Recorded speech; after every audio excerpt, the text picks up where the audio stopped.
Secure system design concept. So how can we ensure security by the system design itself?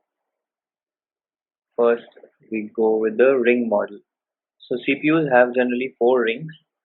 The innermost one is the ring 0, which has the kernel. Then we have ring 1, 2, and 3. Third is where the user resides. These rings organize the code and components of OS. The deeper the ring goes, the higher privileges are required. So most privilege processes run in the ring 0, and the least privilege process runs in the ring 3, the outermost ring. So ring 0 is the privilege mode, consists of the kernel.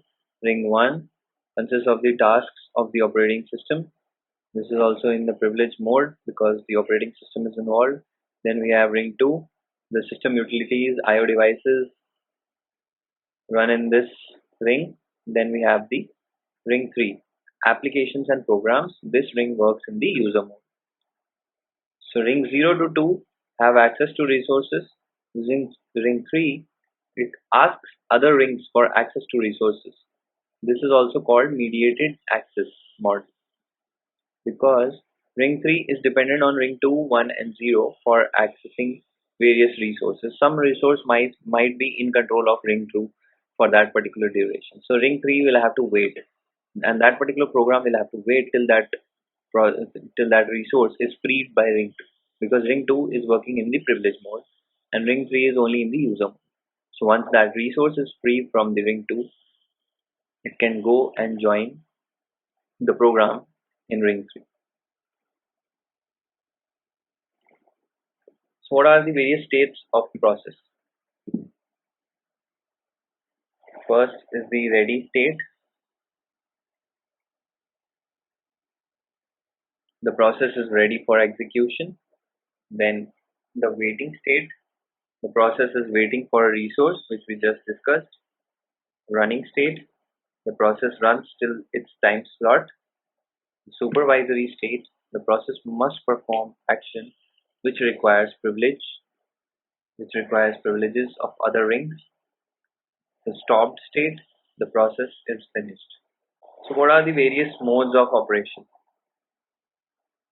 These modes of operation help to determine the access control and technical requirements for a system. There are four modes of operation: dedicated, system high, compartmented, and multi-level. First is the dedicated mode. A system contains object of only one classification level. As the name suggests, it is a dedicated mode. So, for example, if a secret classification is there, then objects of only secret classification will be found in that particular mode. This is why it is called dedicated. All subjects are cleared for that level or higher level. All subjects have access approval, security clearance, and need to know for all the information stored and processed on that dedicated security level cleared system. Then we have the system high mode.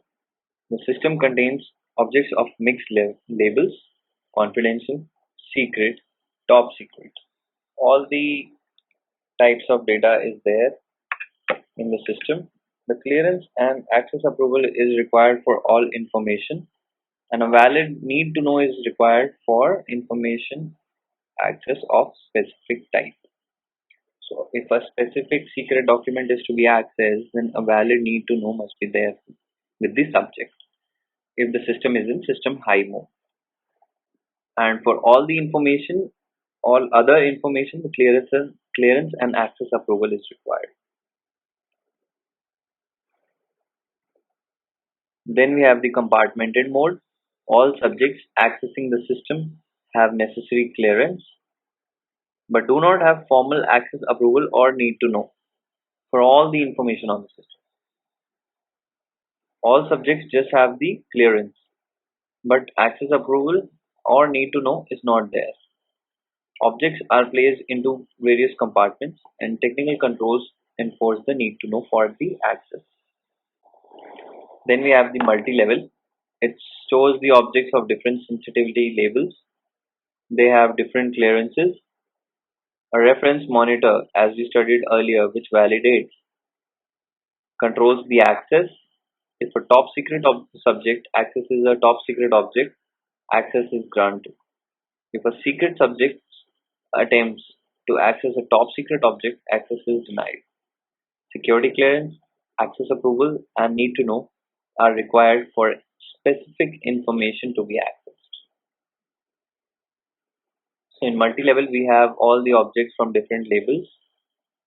The subjects have different types of clearances.